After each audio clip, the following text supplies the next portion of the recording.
Ever stop to really think about what sets the financially comfortable apart from everyone else? Mm. You see the occasional lottery winner, sure, but that's like lightning striking. What about the folks who steadily build wealth? It's probably not just luck, right? You're spot on there. It's, far less about those rare big breaks and much, much more about the everyday choices, the financial habits we build up. Ah, habits. Yeah. Think of them as the small hinges that swing big doors over time. Exactly. And that's what we're digging into today. We want to unpack 5 sort of daily habits that tend to be common among wealth builders, and crucially, how you can start using them. Sounds great. So where do we even begin? How do we start building these stronger financial muscles? Well, I think the most immediate impact, the easiest win really, often comes from taking friction out of the equation. Friction. Yeah, which leads us straight to automation. Okay, automation. Let's unpack that. It sounds maybe a bit technical, but we're essentially talking about setting up your money moves on autopilot. Is that it? Right. How does that help build wealth? Precisely.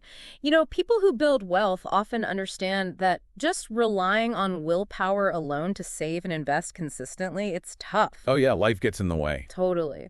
Priorities shift, temptations pop up. So by automating things like savings, investments, even bill payments, you build a system. Right, a system that works no matter what. Exactly. It works regardless of your daily mood or distractions. It just makes saving and investing happen. It's a when, not an if. So it's about making it so smooth you barely notice it. Can you give us a concrete example? How could someone automate their way to a bit more wealth? Sure. Let's imagine you decide, okay, I'm going to automatically save $500 each month. Okay, $500. And you put that into, say, a low-cost S&P 500 ETF. Most investment platforms let you schedule these recurring transfers right from your bank account. And you time it for just after payday. Ideally, yes, right after the paycheck lands. Now, this is where it gets interesting, I think. What kind of difference could that consistent, automated $500 actually make over the long haul? Well, this is the powerful part. Assuming, let's say, a historical average annual growth around 10% for the S&P 500, which is, just an estimate that steady $500 monthly could potentially grow to over $100,000 in about 10 years. Wow, over 100 grand just from that consistent automation. Yeah. And the beauty is, once it's set up, it largely runs in the background. It builds wealth without needing constant effort or wrestling with that decision fatigue about managing money. That really hits home, that set it and forget its power. Okay, so for someone listening right now who wants to start automating, what are the first, actual steps? The simplest way is usually just logging into your online banking or your investment account. Right. Look for options like schedule recurring transfers or automatic debits. You can usually specify the amount, how often monthly is a great start, and where the money goes. And keys timing it right after salary hits. Definitely. Set it up so those funds are allocated for your future before you even see them, before they can get spent elsewhere. It's really about making your future self a priority automatically. Got it. You could also check if your employer offers direct deposit options to split your paycheck into different accounts. Okay, habit number 1. Automate your money. Sounds like a solid, easy win to get started. Now, some might think, okay, automated, I can kick back, but our next habit suggests maybe not so fast. Exactly. The second crucial habit is to diligently track every dollar you spend. Track every dollar. Okay, I can already hear some people thinking, ugh, spreadsheets, restrictions. What's the real value here? Why so granular? It might seem a bit much, yeah, but think of it like this. Successful people, financially successful people, tend to have this heightened awareness of where their money actually goes. Like how athletes track everything. Calories, workouts. Precisely. It's the same idea. To really manage and grow your wealth, you need to know your baseline. You need to understand your current financial flow. Okay, so it's about gaining that financial clarity, seeing the whole picture. What are the specific benefits of doing that? Well, there are several key ones. First, it helps you spot those little leaks, Sneaky spending. Yeah, those small, almost unconscious purchases that really add up. Second, it encourages more conscious spending, reducing impulse buys and waste. Makes sense. And maybe most importantly, it reveals opportunities. Where can you save more? And then, crucially, invest those savings to speed things up. There's a psychological boost too. Just seeing it can be really motivating. Could you give us a relatable example? How does tracking actually translate into real savings? Okay, imagine someone orders food delivery pretty often, maybe spending around, say, $900 a month on it. Oof, that adds up. Right. By tracking, they realize, wow, that's a big chunk. So they make a conscious effort, cook more at home, and cut that down to maybe $300 a month. Okay, so they've freed up $600. Exactly, $600 every single month. Now, if they invest that consistently, well, that $600 a month could grow to well over $7,000 in just 1 year. $7,000. Just from being aware and making a shift. That's powerful. It really is. So what tools can people use? Are there easy ways to start tracking? Yeah, definitely. There are lots of options now. Budgeting apps like YNMe are really popular. But honestly, even a simple spreadsheet like a Google Sheet or even just a dedicated notebook works perfectly fine. So the tool isn't the main thing. Not really. The specific tool matters less than the commitment to just regularly and honestly recording your income and outgoings. Find a method you'll actually stick with. Right. So the core idea isn't about feeling guilty or deprived. It's about gaining awareness and taking control. Precisely. You can't effectively manage what you don't accurately measure. Understanding your cash flow empowers you to make informed choices that actually align with your goals instead of just letting unconscious spending run the show. Okay, makes total sense. So we've automated savings, we're tracking our spending. What's the next habit that sets wealth builders apart? The third habit is a really important one, a dedicated commitment to daily learning. Learn every day. That sounds like maybe adding another chore to the list, but I guess I can see how staying informed about finance and investing would definitely help. Absolutely. Those who achieve financial success, they generally understand that finance, investing, business, it's all constantly evolving. Sure. So they make a conscious effort to learn and grow their knowledge base, like every single day. Think about someone like Warren Buffett reports, say he spends hours reading every day. Hours. Okay, that level of commitment really underscores the importance they place on it. It does. But maybe hours a day feels a bit daunting for most people starting out. What's a more manageable goal for daily learning? Oh, for sure. Even just setting aside 15 to 30 minutes each day for focused learning, that can compound into huge knowledge gains over time. 15 minutes. Okay, that feels doable. Yeah, the key is consistency and just having that genuine curiosity to learn more. So what kind of resources should people tap into for this daily dose of financial wisdom? There's just a wealth of great stuff out there now. Books like The Psychology of Money, fantastic for understanding our behavior. Heard good things about that one. Yeah, it's great. Or Rich Dad, Poor Dad, which, sparks debate but offers a different perspective. Right. Then you've got podcasts like The Dave Ramsey Show for practical advice, or others focusing on specific niches like real estate. And of course, YouTube, tons of educational channels breaking down complex topics simply. So find what works for your learning style. Exactly. Find reliable sources that resonate with you. And what are the tangible benefits of this learning habit? How does it directly help build wealth? Well, the more you learn consistently, the more confident and capable you become in navigating the financial world. Simple as that. You get a deeper understanding of different investment strategies, taxes, which are key, the psychology behind your own decisions, maybe even entrepreneurship basics if that's your path. So it empowers better decisions. Totally. It empowers you to make smarter, more informed decisions, spot opportunities you might have missed otherwise, and it definitely helps reduce financial anxiety. Knowledge is power, especially with money.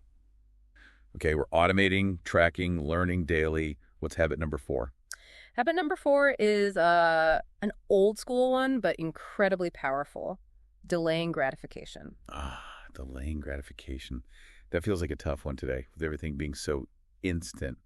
But yeah, I can see the long-term payoff. It can definitely be a challenge in our, consumer-driven world, but it's a cornerstone for people building lasting wealth. How so? They tend to prioritize their long-term financial freedom over those immediate desires and impulses. Can you give some everyday examples? What does that look like? Okay, so instead of rushing out to buy the very latest smartphone the second it drops. Guilty. Sometimes. Well, they might wait until their current phone is actually unusable, or at least until the price comes down. They prioritize funding their future retirement accounts, investments over frequent impulsive buys of stuff they don't really need. Choosing future security over that immediate buzz. Exactly. Long-term security over fleeting satisfaction. It reminds me of that famous Stanford marshmallow experiment. What was the key takeaway from that related to this? Yeah, the marshmallow experiment, it famously showed a pretty strong link between a child's ability to delay gratification, waiting for the second marshmallow, and their later success in life. Really?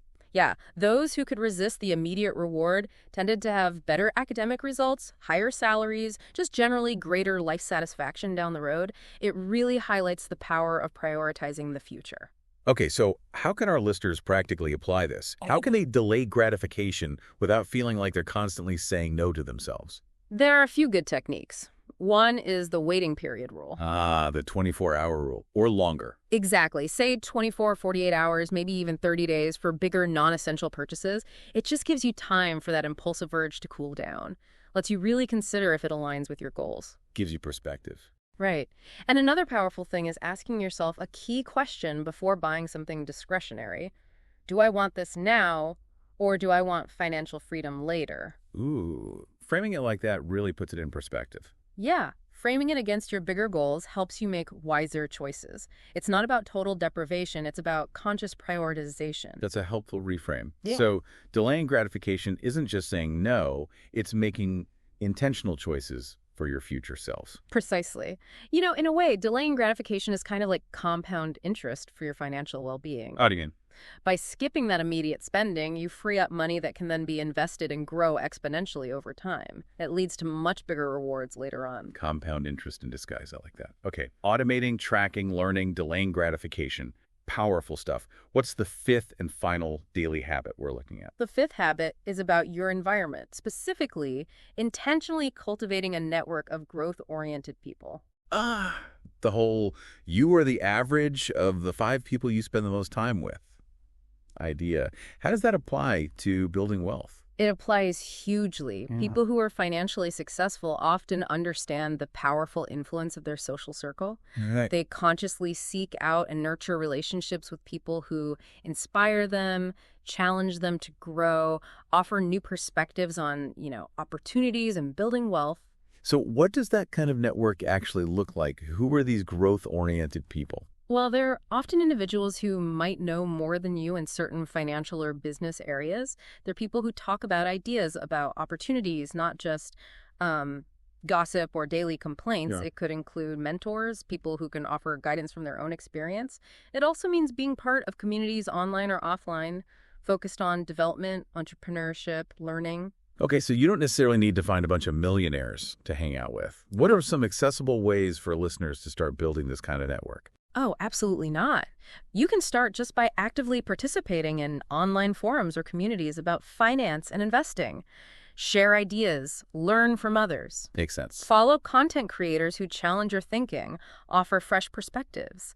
Maybe attend local meetups or workshops if they're available. Even just having more intentional conversations about goals with like-minded friends or colleagues is a great start. So be proactive about finding those interactions. Exactly. Seek out environments and conversations that encourage learning, growth, and a positive money mindset. And it sounds like it's a two-way street, too. Being in that circle means you contribute to others' growth as well. Precisely. You know the saying, iron sharpens iron? Right. Being part of a supportive, ambitious circle tends to elevate everyone involved. It creates this positive feedback loop of progress and encouragement. Okay, so let's quickly recap those 5 daily habits for building wealth. Automate your money. Track your spending. Learn every day. Delay gratification. And surround yourself with growth. That's a really solid framework. Is there like an overarching theme tying these together? Yes, absolutely. There's a fundamental principle that underpins all of this, and it's maybe a bonus takeaway. The power of consistency over intensity. Consistency over intensity. Okay, explain that in the context of building wealth. Well, wealth isn't typically built through, sporadic bursts of massive effort or chasing every hot tip. Right, not usually the lottery win approach. Exactly. It's the result of consistently practicing these small, positive financial habits, day in, day out, over a long time. Small things adding up. Yes. Saving a little regularly, learning something new each day, making wise spending choices consistently. These are the actions that compound over years and lead to significant wealth. It's the steady, persistent approach that wins. So it's about building a sustainable lifestyle of smart habits, not searching for that one big quick fix. Exactly. That's the fundamental process of wealth creation in action. One consistent step at a time. Well, this has been incredibly insightful. Let's just run through those 5 key habits one last time for everyone listening. Automate your money. Track your spending. Learn daily. Delay gratification. And surround yourself with growth. And don't forget that crucial bonus idea. Focus on consistency over intensity in everything you do financially. So for you listening right now, remember, even putting just one of these habits into practice this week puts you on a more intentional path. Maybe take a moment now, think about which one habit you can commit to starting today. And looking ahead in our next deep dive, we'll be exploring some really practical strategies for how you can actually start investing, even if you only have a small amount of dollars to begin with. You won't want to miss that one. Yeah, looking forward to that conversation. This has been Mind Nudge Finance.